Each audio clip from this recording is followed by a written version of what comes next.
मैं राजेश बड़ाना, प्राध्यापक राजनीति विज्ञान, प्रधानाचार्य, ब्यूरोक्रेट, IAS, आपको विभिन्न परीक्षा उपयोगी वीडियोस उपलब्ध करवाने का कार्य मैंने शुरू किया है।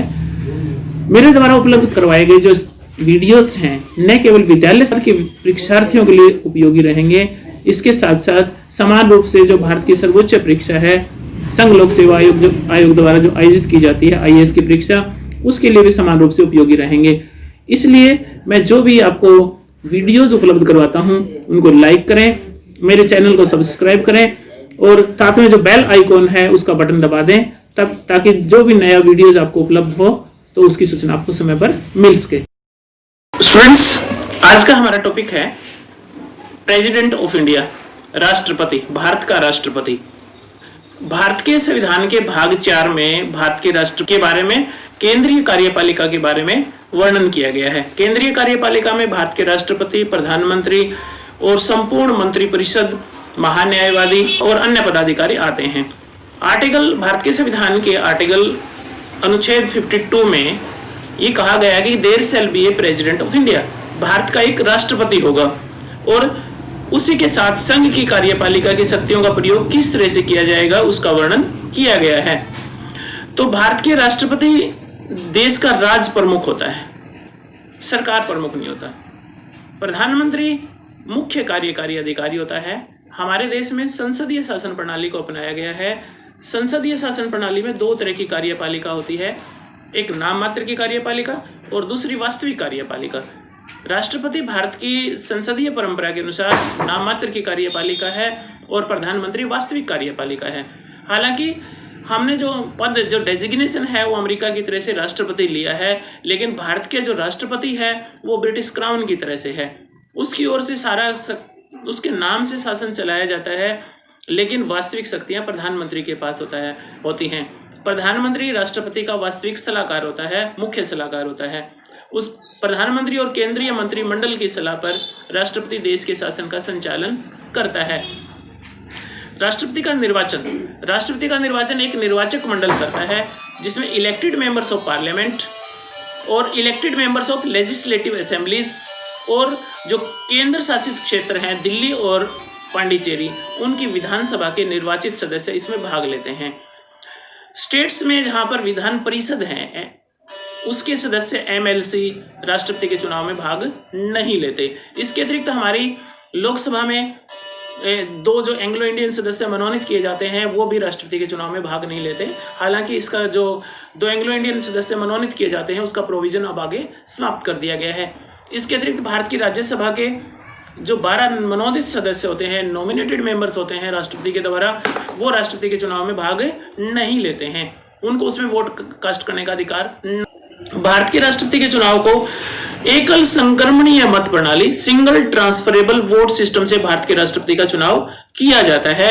इसमें राष्ट्रपति के चुनाव में जो वोटर्स होते हैं, मतदाता होते हैं, वो अपनी प्रेफरेंस व्यक्त करते हैं। अगर एक निश्चित कोटा चुनाव में नहीं प्राप्त होता तो किसी भी कैंडिडेट को, तो जो अंतिम कैंडिडेट है जिसको सबसे कम वोट मिले हैं उसको हारा हुआ डिक्लेयर करके उसके सेकंड प्रेफरेंस के वोट अन्य कैंडिडेट को ट्रांसफर कर दिए जाते हैं। इसके अतिरिक्त जो MLAs, MPs जो वोट डालते हैं उसके वोट की वैल्यू निकाली जाती है, मूल्य निकाला जाता है। एक MLAs की वोट की कीमत निकालने के लिए उस राज्य की कुल जनसंख्या को, उस राज्य के MLAs की संख्या, उसके बाद उसको 1000 से भाग करते हैं। इस प्रकार एक MLA की वोट की कीमत आ जाती है। उसी प्रकार उसके बाद एक MP की वोट की कीमत निकाली जाती है। उसके लिए जो समस्त MLAs हैं उनकी वोट की वैल्यू, सभी स्टेट्स के सभी MLAs की टोटल वोट की वैल्यू डिवाइडेड बाई संसद के निर्वाचित सदस्यों की संख्या, नॉमिनेटेड छोड़ते हुए निर्वाचित सदस्यों की संख्या से उसको भाग कर देते हैं। इस प्रकार एक MP के वोट की कीमत आ जाती है। ऐसा इसलिए किया गया ताकि राज्यों को उनकी जनसंख्या के अनुपात में भारत के राष्ट्रपति के चुनाव में प्रतिनिधित्व दिया जा सके। यानी जिस राज्य की जनसंख्या ज्यादा है उसके MLAs की वोट की वैल्यू, वेटेज ज्यादा होगी। उदाहरण के लिए हम कह सकते हैं कि उत्तर प्रदेश के एक MLAs की वोट की वैल्यू अरुणाचल प्रदेश या जो हमारे स्मॉल स्टेट्स हैं, सेवन सिस्टर्स में कई सारे स्टेट्स हैं, उनके सारे एमएलए के भी लगभग बराबर चली जाए तो उसकी एक गणना की जाती है, उसके लिए कैलकुलेशन की जाती है, उसके लिए एक फार्मूला है राष्ट्रपति के चुनाव के लिए। उसके बाद एक निर्वाचन कोटा, निर्वाचन कोटा के लिए कुल वैध, राष्ट्रपति के चुनाव में निर्वाचन कोटा भी प्राप्त करना पड़ता है। कुल वैध मतों का जो मूल्य है उसको, राष्ट्रपति का पद 1 है, जमा में 1, उसमें 1 जोड़ा जाएगा, 2 से उसको डिवाइड करेंगे, जो संख्या आएगी उसमें 1 जोड़ेंगे। इस प्रकार राष्ट्रपति के चुनाव में निर्वाचन कोटा प्राप्त किया जाता है। भारत के राष्ट्रपति के पद के लिए योग्यता, सबसे पहले वह भारत का नागरिक होना चाहिए।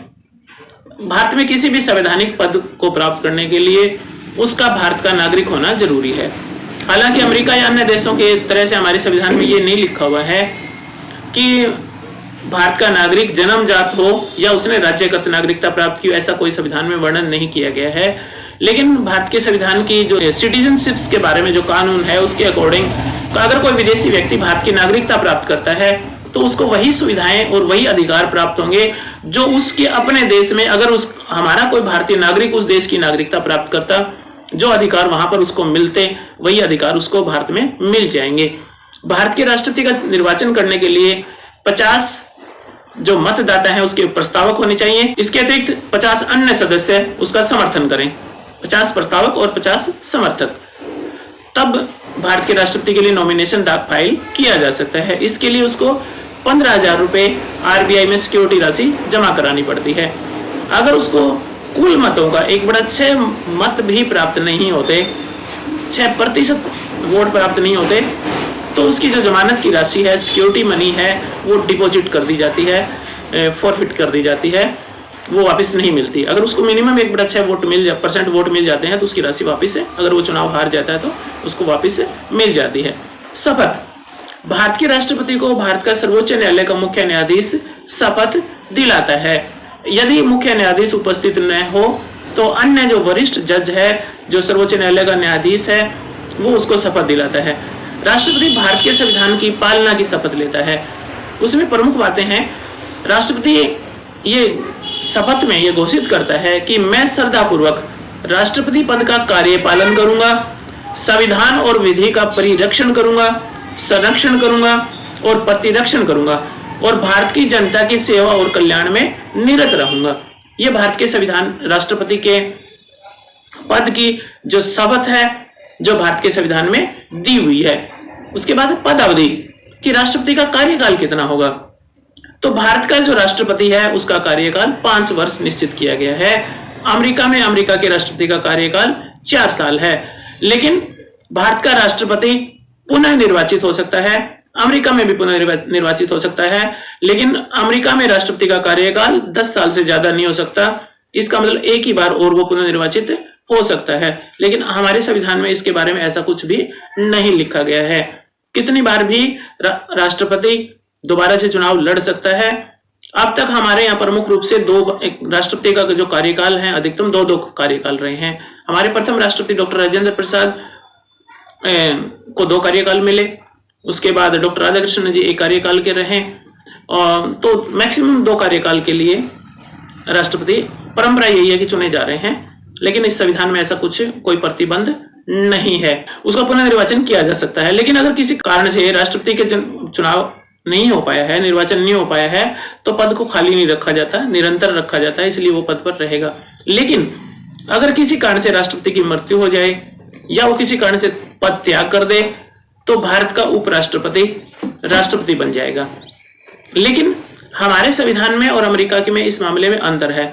हमारे यहाँ राष्ट्रपति सिर्फ 6 महीने के लिए बनेगा, यानी 6 महीने के अंदर राष्ट्रपति का, अगर किसी कारण से राष्ट्रपति का पद खाली है और तो 6 महीने के अंदर दोबारा चुनाव करवाना आवश्यक है, यानी मैक्सिमम 6 महीने के लिए उपराष्ट्रपति राष्ट्रपति बन सकता है।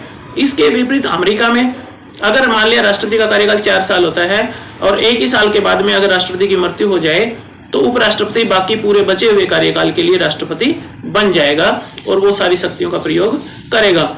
हमारे यहाँ 6 महीने के अंदर चुनाव करवाना आवश्यक है। जिस दौरान उपराष्ट्रपति राष्ट्रपति के पद पर कार्य करेगा तो उसको सारे राष्ट्रपति के अधिकार, शक्तियां वो इस्तेमाल करेगा और वो राज्यसभा की बैठकों की अध्यक्षता भी नहीं करेगा। उसके बाद महाभियोग, भारत के राष्ट्रपति के खिलाफ केवल संविधान का उल्लंघन के आधार पर महाभियोग चलाया जा सकता है। महाभियोग एक तरह से अर्ध सरकारी, अर्ध न्यायिक प्रक्रिया है जिसमें संसद का एक सदन राष्ट्रपति के ऊपर आरोप लगाता है, परंतु इसके लिए कम से कम कुल सदन के सदस्य संख्या का 1/4 सदस्यों के द्वारा उसको नोटिस 14 दिन पूर्व उसको नोटिस दिया जाए और जिस सदन ने आरोप लगाया है वो कुल सदस्य संख्या का 2/3 बहुमत से उसको स्वीकार करे, उसके प्रस्ताव पास हो उसके खिलाफ 2/3 बहुमत से, तब दूसरा सदन उसको जांच करे और वो सदन भी उसको 2/3 बहुमत से पास कर दे, तब राष्ट्रपति नहीं रहेगा, उसका उसी दिन शाम से त्यागपत्र मान लिया जाता है। अमेरिका में भी यही प्रक्रिया है, राष्ट्रपति को चुनाव पद से हटाने की महाभियोग का प्रोसेस लगभग समान है, लेकिन एक अंतर है, हमारे राष्ट्रपति के चुनाव में जो नॉमिनेटेड मेंबर्स ऑफ पार्लियामेंट हैं वो भाग नहीं लेते, सिर्फ elected members of parliament and elected members of legislative assembly चुनाव में भाग लेते हैं। लेकिन राष्ट्रपति के महाभियोग की प्रक्रिया में जो नॉमिनेटेड मेंबर्स हैं, nominated members of both houses भी भाग लेते हैं, लेकिन जिन्होंने इलेक्शन में भाग लिया था लेजिस्लेटिव असेंबली के सदस्य, वो भारत के राष्ट्रपति के महाभियोग की प्रक्रिया में भाग नहीं लेते। उसके स्थान पर जो नॉमिनेटेड मेंबर्स होते हैं उनको भी राष्ट्रपति को पद से हटाने की प्रक्रिया में भाग लेने का अधिकार प्राप्त होता है। यह एक अर्धन्यायिक प्रक्रिया है और अब तक भारत में किसी भी राष्ट्रपति के खिलाफ इस तरह की कोई कार्यवाही शुरू नहीं की गई। शक्तियां और कार्य, मैंने जैसे पहले भी बताया था स्टूडेंट्स कि राष्ट्रपति का पद भारत की जो कार्यपालिका में, भारत की जो संसदीय शासन प्रणाली में एक तरह से भारत का राष्ट्रपति राज प्रमुख है, देश का सारा शासन उसके नाम से चलाया जाता है और मान और सम्मान के लिए भारत का राष्ट्रपति जो पदानुक्रम है उसमें प्रथम स्थान रखता है, वो देश का प्रथम नागरिक होता है और उसकी ओर से सारी शक्तियों का वास्तविक इस्तेमाल प्रधानमंत्री के द्वारा किया जाता है।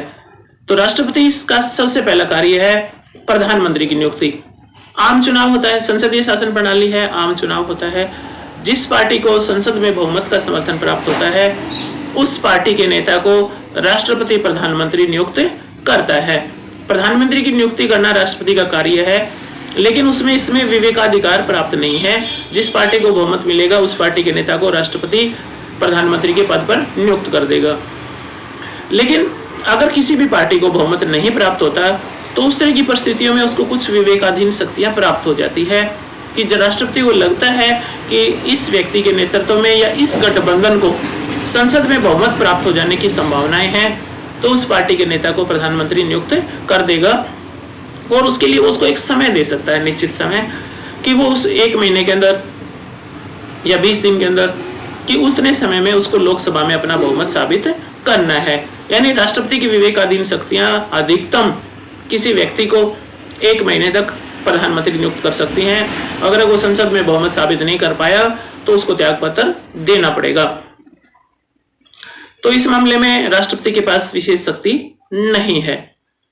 भारत का प्रधानमंत्री राष्ट्रपति के प्रसाद पर्यंत पद धारण करता है, लेकिन यहां जो प्रसाद है राष्ट्रपति का कि प्रधानमंत्री जब तक राष्ट्रपति का प्रसाद रहेगा, जब तक राष्ट्रपति प्रसन्न रहेंगे तब तक प्रधानमंत्री के पद पर रहेगा, ऐसा नहीं है।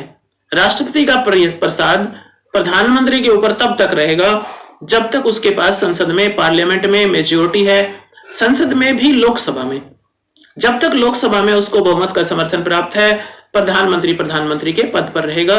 हो सकता है कि पूरे 5 वर्ष के कार्यकाल या उससे पहले लोकसभा अगर अविश्वास का प्रस्ताव पास कर दे, नो कॉन्फिडेंस मोशन अगर लोकसभा पास कर दे, तो प्रधानमंत्री को उसी दिन शाम को राष्ट्रपति के पास जाकर त्यागपत्र देना पड़ेगा। अगर वो ऐसा नहीं करता है तो राष्ट्रपति बर्खास्त कर सकता है।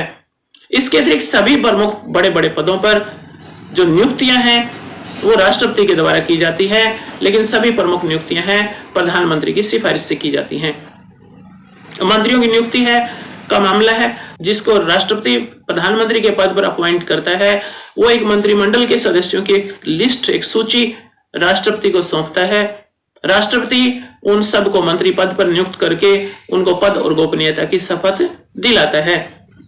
नियंत्रक और महालेखा परीक्षक की नियुक्ति भी राष्ट्रपति के द्वारा की जाती है, जो कि एक संवैधानिक पद है।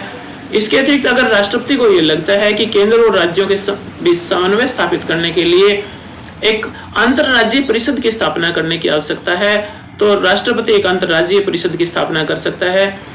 एसटी विमेंस कमीशन है, उसकी नियुक्ति करता है।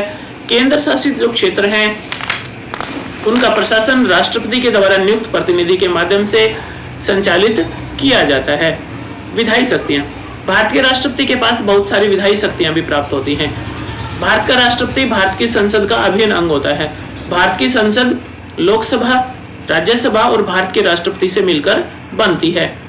भारत की संसद में पास किए गए सभी बिल राष्ट्रपति की स्वीकृति के बाद कानून बनते हैं। भारत की संसद की जो बैठक है, अधिवेशन है, उसे बुलाने और भारत की, यहां तक कि भारत की संसद को प्रधानमंत्री की सिफारिश पर भारत के राष्ट्रपति को विघटित करने का भी अधिकार है। अगर संसद के दोनों सदनों में अगर किसी विधेयक पर मतभेद है तो दोनों सदनों का संयुक्त अधिवेशन भी राष्ट्रपति बुला सकता है। लेकिन संयुक्त अधिवेशन की जो बैठक है, संयुक्त अधिवेशन है, उसकी अध्यक्षता लोकसभा का स्पीकर करेगा। जब भारत में लोकसभा के नए चुनाव होते हैं, आम चुनाव होते हैं, आम चुनाव के बाद जो प्रथम अधिवेशन होता है वो राष्ट्रपति के संबोधन से शुरू होता है। राष्ट्रपति संबोधित करता है। प्रत्येक वर्ष के शुरुआत में पहला अधिवेशन भी राष्ट्रपति के संबोधन से शुरू होता है, जिसमें संपूर्ण सरकार के कार्यकलाप, उनकी योजनाओं के बारे में राष्ट्रपति विस्तार से बताता है। इसके अतिरिक्त भारत की राज्यसभा में 12 सदस्य की मनोनीत किया जाता है, नॉमिनेशन किया जाता है राष्ट्रपति के द्वारा। उन व्यक्तियों को किया जाता है जिन्होंने साहित्य, कला और विज्ञान के क्षेत्र में देश के लिए कोई विशेष कार्य किया है, महान कार्य किया है। उन व्यक्तियों को भारत की राज्यसभा का सदस्य मनोनीत किया जाता है। इसके अतिरिक्त अब से पहले तक 2 एंग्लो इंडियन सदस्यों को भारत की लोकसभा में भी मनोनीत किया जाता है, लेकिन अब जो इसका जो प्रोविजन था उसको समाप्त कर दिया गया है। संसद में कुछ विधेयकों को राष्ट्रपति की पूर्व स्वीकृति से ही पेश किया जा सकता है। सरकारी बिल आमतौर पर ही राष्ट्रपति की पूर्व स्वीकृति से पेश किए जाते हैं। नए राज्यों का निर्माण करने का कोई विधेयक राष्ट्रपति की पूर्व स्वीकृति से यानी सरकार के द्वारा ही पेश किया जा सकता है। भारत की संचित निधि पर भारित कोई भी जो बिल है वो राष्ट्रपति की पूर्व स्वीकृति से ही पेश किया जा सकता है। उसके ऊपर संसद की अपनी स्वीकृति देगी। इसके अतिरिक्त संसद द्वारा पारित किए गए सभी विधेयक राष्ट्रपति की स्वीकृति से ही कानून बनते हैं। अध्यादेश, जब भारत की संसद का अधिवेशन नहीं चल रहा होता और विशेष परिस्थितियों में हमें कोई कानून की आवश्यकता है, कोई विधि बनाने की तुरंत आवश्यकता है, तो भारत के संविधान के अनुच्छेद 123 के अनुसार राष्ट्रपति को अध्यादेश जारी करने की, ऑर्डिनेंस जारी करने की शक्ति है। उसकी वही स्थिति और वही पोजीशन होती है जो कि एक संसद के द्वारा पास किए गए कानून की होती है। लेकिन जब संसद का अधिवेशन होगा तो उस अधिवेशन में उसको कानून का रूप दे दिया जाएगा। नहीं तो संसद के अधिवेशन की समाप्ति के साथ साथ संसद के अधिवेशन अगर शुरू हो जाता है तो एक निश्चित समय सीमा के बाद वो अध्यादेश समाप्त हो जाता है, अगर उसको संसद अपनी स्वीकृति ना दे। वित्तीय शक्तियां, भारत के राष्ट्रपति की वित्तीय शक्तियां। धन विधेयक राष्ट्रपति की पूर्व स्वीकृति से ही पेश किया जा सकता है। इसके अतिरिक्त राष्ट्रपति प्रतिवर्ष सरकार की वार्षिक वित्तीय विवरण यानी सरकार की आय, व्यय, नए टैक्स प्रोविजंस, उसके बारे में जो बजट है प्रतिवर्ष भारत की संसद के समक्ष प्रस्तुत करवाता है। और भारत की संसद जब बजट को, धन बिल को पास कर देती है, उसके बाद ही वो कानूनी रूप, उसके बाद राष्ट्रपति की स्वीकृति से वो कानूनी रूप ले पाता है। धन बिल सिर्फ पहले लोकसभा में पेश किया जा सकता है, राज्यसभा में नहीं। न्यायिक शक्तियां, इसके अतिरिक्त भारत के राष्ट्रपति के पास कुछ न्यायिक शक्तियां भी हैं। उच्चतम न्यायालय के जो सभी न्यायाधीशों की नियुक्ति, उच्च न्यायालय के जो न्यायाधीशों की नियुक्ति राष्ट्रपति के द्वारा की जाती है। इसके लिए जो सर्वोच्च न्यायालय में एक कोलिजियम है, उससे रिकमेंड किया जाता है। उन व्यक्तियों की नियुक्ति राष्ट्रपति करता है जिनसे उससे पूर्व वो सर्वोच्च न्यायालय के वरिष्ठतम जजों की एक कोलिजियम जो उसको स्वीकृति देती है।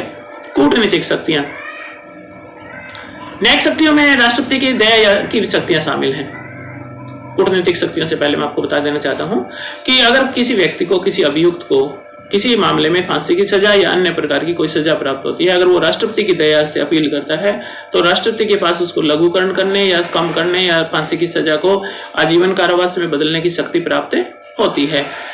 कूटनीतिक शक्तियां, भारत का राष्ट्रपति देश का राज प्रमुख होता है। राज प्रमुख होने के नाते वो अन्य देशों की यात्रा करता है, अन्य देशों के साथ हमारे विदेशी संबंधों का संचालन करने का कार्य करता है, विदेशी मंचों पर भारत का प्रतिनिधित्व करता है, विभिन्न प्रकार के संधि और समझौतों में भाग ले सकता है। इसके अतिरिक्त विदेशों में भारत के राजदूत और दूसरे कूटनीतिक अधिकारियों की नियुक्ति करता है और विदेश से आने वाले कूटनीतिक अधिकारियों की, राजदूतों के, एम्बेसडर्स के परिचय पत्र प्राप्त करता है, उनको देश में स्वागत करता है। सैन्य शक्तियां, इसके अतिरिक्त भारत के राष्ट्रपति के पास सैन्य शक्तियां भी होती है। भारत का राष्ट्रपति तीनों सेनाओं का सर्वोच्च सेनापति होता है, कमांडर इन चीफ होता है। इस नाते उसे युद्ध और शांति की घोषणा का अधिकार होता है, क्योंकि संसदीय शासन प्रणाली की होने के चलते इन सारे कार्य प्रधानमंत्री और रक्षा मंत्री के द्वारा वास्तव में किए जाते हैं। इसके अतिरिक्त भारत के राष्ट्रपति के पास आपातकालीन शक्तियां भी हैं। अनुच्छेद 352 के अनुसार, भारत के संविधान के अनुच्छेद 352 के अनुसार अगर युद्ध या विदेशी आक्रमण का कोई खतरा है तो राष्ट्रपति संकट काल की घोषणा कर सकता है और केंद्र सरकार के पास विशेष शक्तियां आ जाती हैं राज्यों सहित, ताकि युद्ध का या इस संकट काल का मुकाबला किया जा सके। आर्टिकल 356 के अनुसार अगर किसी राज्य में जो शासन है संविधान के प्रोविजंस के अनुसार नहीं चलाया जा रहा है, संविधान के प्रावधानों के अनुसार नहीं चलाया जा रहा है, तो उस राज्य में राष्ट्रपति शासन लागू किया जा सकता है और राज्यपाल राष्ट्रपति के प्रतिनिधि के रूप में शासन का संचालन करते हैं। आर्टिकल अनुच्छेद 360 के अनुसार अगर देश की वित्तीय संकट है, वित्तीय साख को कोई खतरा है, तो राष्ट्रपति वित्तीय आपातकाल की घोषणा कर सकता है, जिसमें सभी पदाधिकारियों के वेतन में कटौती और अन्य अमित व्यय की सिफारिश राष्ट्रपति कर सकता है और उसके अनुसार देश का शासन चलाया जाता है। राष्ट्रपति के पद की स्थिति, भारत में संसदीय शासन प्रणाली को अपनाया गया है। तो संसदीय शासन प्रणाली में दो तरह की कार्यपालिका होती है, एक नाममात्र की कार्यपालिका, दूसरी वास्तविक कार्यपालिका। हालांकि भारत के राष्ट्रपति का पद अनुक्रम में अमेरिका के राष्ट्रपति के समकक्ष लगता है, लेकिन वास्तव में भारत के राष्ट्रपति का जो पद है वो ब्रिटिश क्राउन यानी ब्रिटिश सम्राट के बराबर है, जो उसकी ओर से सारी जैसे ब्रिटेन में होता है कि उसकी जो राजा की ओर से सारी शक्तियों का इस्तेमाल प्रधानमंत्री करता है। अमेरिका में क्योंकि प्रेसिडेंशियल फॉर्म ऑफ गवर्नमेंट है, उसमें प्रधानमंत्री नहीं होता, राष्ट्रपति वास्तविक कार्यपालिका होता है। वो मंत्रिमंडल की बैठकों की अध्यक्षता करता है, सारे फैसले करता है, निर्णय करता है। अमेरिका का राष्ट्रपति शक्तिशाली एक पद है। उस पद अनुक्रम में जो भारत के राष्ट्रपति का पद है वो ब्रिटिश सम्राट से ज्यादा मिलता है, अमेरिका के राष्ट्रपति से नहीं मिलता। अमेरिका के राष्ट्रपति से सिर्फ नाम के लिए मिलता है। भारत के राष्ट्रपति का पद नाम के लिए बड़ा पद है, सम्मान का पद है। प्रधानमंत्री सहित सभी उसको सम्मान देते हैं। अगर प्रधानमंत्री मुख्य सलाहकार होता है, मुख्य सूचना अधिकारी होता है राष्ट्रपति का, और मंत्रिमंडल और राष्ट्रपति के बीच में कड़ी का काम प्रधानमंत्री करता है। जो भी राष्ट्रपति सूचनाएं मांगता है उसको प्रधानमंत्री उसको उपलब्ध करवाता है, उससे मिलने जाता है, सलाह करने के लिए जाता है। तो वास्तव में राष्ट्रपति का पद भारत में बहुत ही मान और सम्मान का पद है, बड़ा पद है।